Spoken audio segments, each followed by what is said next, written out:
เม่นนี่เนาะเพิ่นบอกว่าซาซีเป็นหยังแม่ยิงค่ะคือมักด่าให้พ่อให้แม่เนาะคล้ายๆว่าเวลา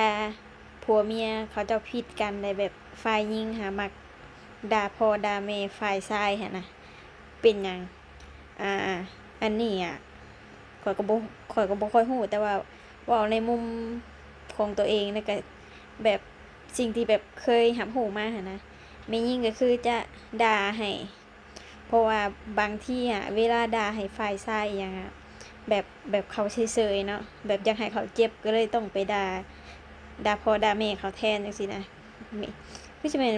คิดแบบนั้นบ่อันนี้ก็บ่ฮู้เนาะแต่ว่าเวลาถามเขาอะเขามักจะเว้าจังซั้นแต่ว่ามันบ่ควรตั้งแต่แรกเนาะคือแบบผิดให้กันคืออยากด่าก็ด่าเขาเองโดยบ่จำเป็นต้องไปด่าพ่อด่าแม่เขาเนาะเพราะว่าพ่อแม่เขาบ่ได้มารู้เรื่องอิหยังนำเนาะด่าไปก็เสียตัวเองเนาะ เฮ็ดให้ตัวเองแบบจังใดลดคุณค่าตัวเองลงมาว่าอะไรกันเนาะเอาจริงๆคือแบบอาจจะอาจจะผิดกันแล้วอาจจะกลับมาคือเก่าผัวเมียกันแต่ว่าแบบมันเป็นคนที่แบบด่าไปแล้วเนาะคล้ายๆแบบแบบนั้นแหละทุกเจ้า